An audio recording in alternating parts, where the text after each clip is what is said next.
RPG fans, did you see the Final Fantasy VII Rebirth trailer? I didn't expect any of this at all. And I know I'm late. I'm not one of those people that like to react a day afterwards, but I had to just keep watching it over and over again because I was so immersed with the gameplay. And it's not a cinematic trailer, it's even a gameplay trailer as well too. Hi, I'm Jer, one half of the Ginger Gaming duo, and today I'm switching things up a little bit to talk about the Final Fantasy VII Rebirth trailer. I'm going to be talking about some of the details that you may have missed during the trailer along with some changes from the original game.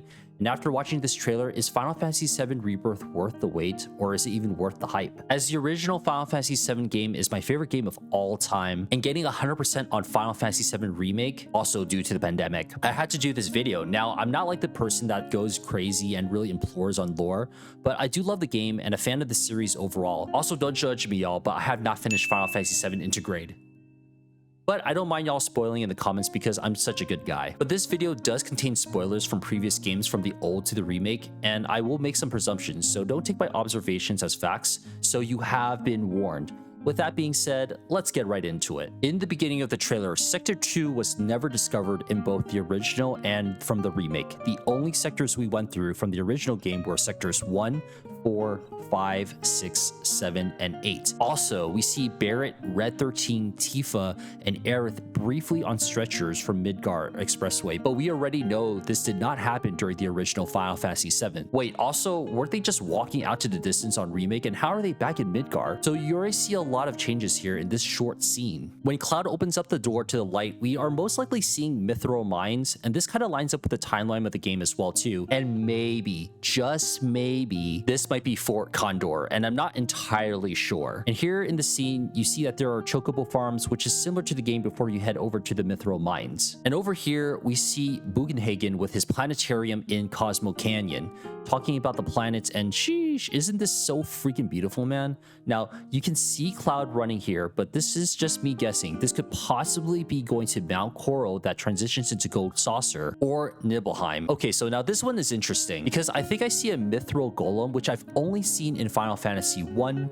2, and 6, and brief appearances in other series, but I'd never seen it in Final Fantasy 7. I've seen Arc Dragons, Castanets, Crawlers, and I've seen these Lickitung thingamabobs. We have Elena Rude, and I remember it just being them having a conversation than an actual fight, so this is going to be very, very exciting to see. We do see Junon Harbor shown in the background along with a big cannon that got there. We also have the huge airship. We're very excited for this, and it's one of my favorite areas of the game. I'm also seeing Yuffie here as well too, which we do try to attempt to get her in the original game. And here in the background, you can see that there's a marsh area where we are here very briefly from the original Final Fantasy VII game, but we are expected to see the Midgar Zolom. And I remember this thing being scary as hell and hoping that this thing will not attack me from underground. As we make our way through the trailer, we see that this is definitely the ship you can see that has Jenova's first form, which was Jenova Birth. However, this does not really look like a ship, but at the same time, it kind of looks like a cave. And then at the very end of the video, where Tifa is trying to stab Sephiroth with a sword, he says,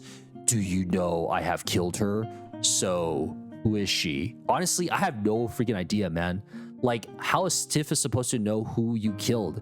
And if it is Aerith, this was before they actually met each other. Otherwise, I really have no idea who Sephiroth is talking about. By the way, comment down below if you know who he's implying to. And by the way, it's coming in 2 discs, so I'm wondering if this game is going to be pretty much taking up my entire PS5. Yes, I know I can delete downloaded games, but still, that's still a crap ton of space. And yeah, those are some of the details that may be obvious and some things maybe not so obvious. Now, is it worth the hype? I'll be quite honest with you. I did really like the trailer, and it's the first thing we've seen of gameplay. The graphics look absolutely stunning, and the music is screaming beauty in my ears.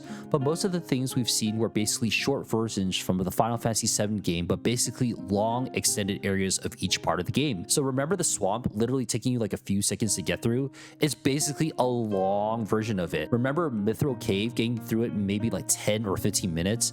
I feel like this is going to take a few hours, y'all. And yes, I know it's really early on with so many things to reveal that they haven't shown yet, but I hope this doesn't just take us from Calm to Junon Harbor or the ship. I remember seeing Kate Sith at the very end of Remake, or maybe we might be going through Rocket Town and we encounter Sid. Who knows, as the stories have definitely been changing with the courses of the game. But either way, there is a lot to reveal until 2024, and I'm sure there will be plenty more Square Enix has to offer. And is it worth pre-ordering? You bet your ass I'm going to be pre-ordering this game. I always say this as well, but I love the Final Fantasy VII series, and I'm a huge fan, so I am going to be pre-ordering.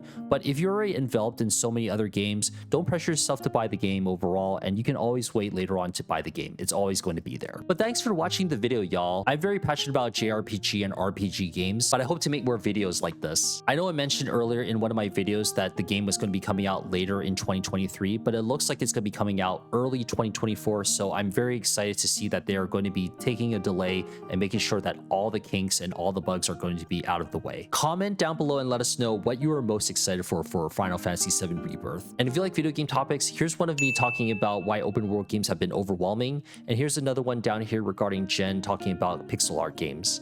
My name is Jer, and I hope you have a great rest of your day or night. Bye-bye, y'all.